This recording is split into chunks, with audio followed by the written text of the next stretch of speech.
आचार्य जी आपके पास आता हूं। शुभम गिरी जी, मतलब अगर मंदिरों पर पथराव हो रहा है तो जाहिर बात है कि दूसरा पक्ष तो चुप नहीं बैठेगा ना, कोई ना कोई रिटेलिएशन होगा। और मैं कह रहा हूं कि इस पर रिटेलिएशन होना नहीं चाहिए, लेकिन जिसने इनिशिएट किया, क्या ये एक साजिश का हिस्सा दिखता है? अनुराग जी, मैं आपको पहले ये बताना चाहता हूं, जो आप फाजिल अहमद को उठाते हो, यहाँ एक महिला बैठी है। यत्र नारेषु पूजन्ते रमते तत्र देवता। हम सभी प्रवक्ताओं ने सभी की ध्यानपूर्वक बात सुनी, तो फाजिल अहमद बीच में बोल रहे थे, उनको बोलना नहीं चाहिए।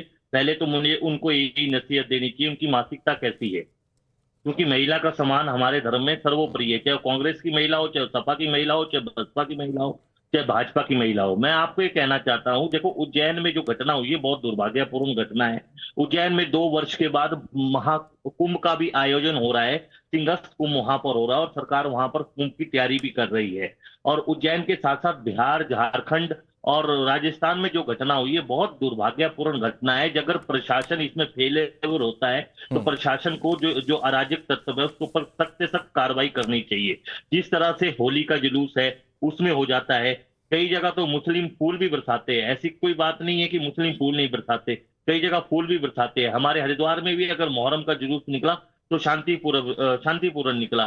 लेकिन कई जगह ये अराजक तत्व, कई जगह की जो मानसिकता की, गलत मानसिकता के लोग होते हैं, उनके ऊपर सख्त से सख्त कार्रवाई होनी चाहिए। सरकार को इस जो कानून व्यवस्था है इसके ऊपर सख्त कार्रवाई करनी चाहिए, एक और कठोर नियम बनाना चाहिए। मैं सूर्या मैथिली जी की बात से सहमत हूं। उन्होंने बिल्कुल सही बात कही कि इस तरह से देश में जो अराजक तत्व है उनके ऊपर कार्रवाई भी होनी चाहिए। और वरुण जी की भी बात से सहमत हूं कि जनसंख्या अधिक हो रही है और सरकार एक जनसंख्या निरंतर कानून बनाती है। अगर जातिगत जनगणना कराती है तो जनसंख्या निरंतर कानून भी सरकार बनाए।